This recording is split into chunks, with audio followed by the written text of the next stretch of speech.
Alamomin da mace za ta gane cewa tana ɗauke da namijin dare wato wannan aljani jinnul ashik. Babbar alama ta farko da mace za ta gane cewa tana ɗauke da wannan shaitanin aljani jinnul ashik, bakin aljani ko kuma a ce namijin dare. Na ɗaya, mace za ta dinga yin mafarkin ɗa namiji yana zuwa yana saduwa da ita a cikin barci.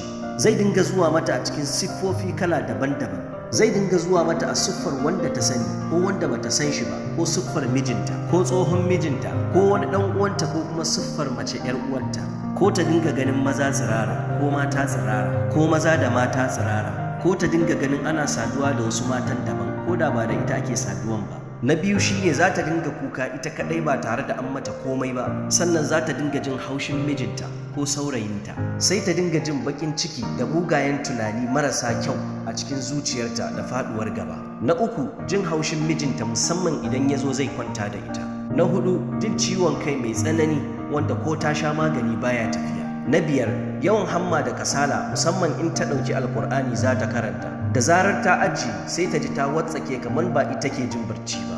Na shida, yawan samun waswasi a cikin sallah da rikirkicewa cikin sallah. Na bakwai, kakkarewar gashin kai da kaɗewarsa. Na takwas, fesowar ƙurajen gaba kamar na sanyi ko toilet infection, amma duk ba su bane ba. Jin ƙaiƙayin gaba da zubar wani farin ruwa. Na tara, rikicewar al'ada wato haila, ya je ya dawo ko ya wuce lokacinsa. Na goma, jin cututtuka marasa jin magani, a yi ta wahala har a gaji, sannan da jin dukkanin alamomin mai ciki. Misali, ta yi wata 2 ko wata 3 bata ga jini ba, sannan nonuwanta su kumbura, ta yi haske na masu ciki, amma da zarar ta je asibiti an gwada sai likita ya ce mata bai ga komai ba. Mafarkin ta haihu ko ana ba ta jariri tana kin karba, ko ta dinga mafarkin tana shayar da jariri nono. Da zarar ta farka sai ta ga nononta ya cicciko ko ta ji suna mata ciwo.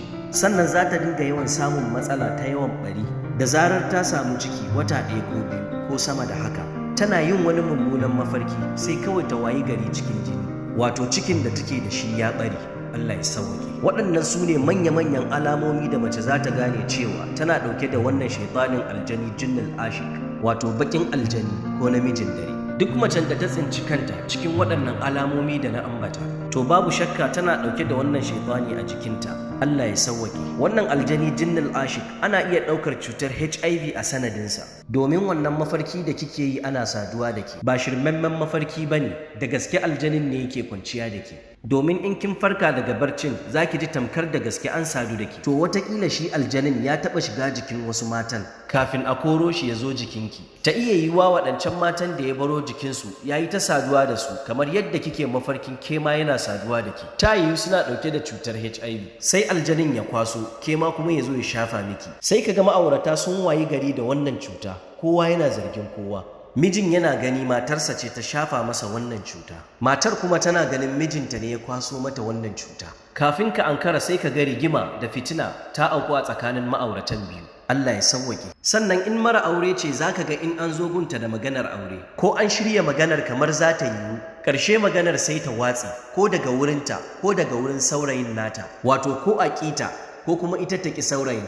Bayan haka mai fama da irin wannan matsalar za ta dinga yawan samun waswasi cikin sallah, ko in ta zo ta ɗauki alkur'ani za ta karanta kowane irin karatu wanda zai amfane ta, sai ta dinga jin kasala da hamma da hawaye da jin bacci. Da zarar ta ajiye littafin kuma sai ta ji ta watsake. In kuma ta zo ta yi alwala za ta yi sallah sai ta kasa yin sallah, ko ta dinga yawan ɓata a cikin sallah, ko ta yi raka'a 2 ko 3 sai ta dinga tunanin ta ɓata ko ta yi mantuwar raka'a, duk sai ta ji ta dubulbule ta mamanta me take karantawa a cikin sallah.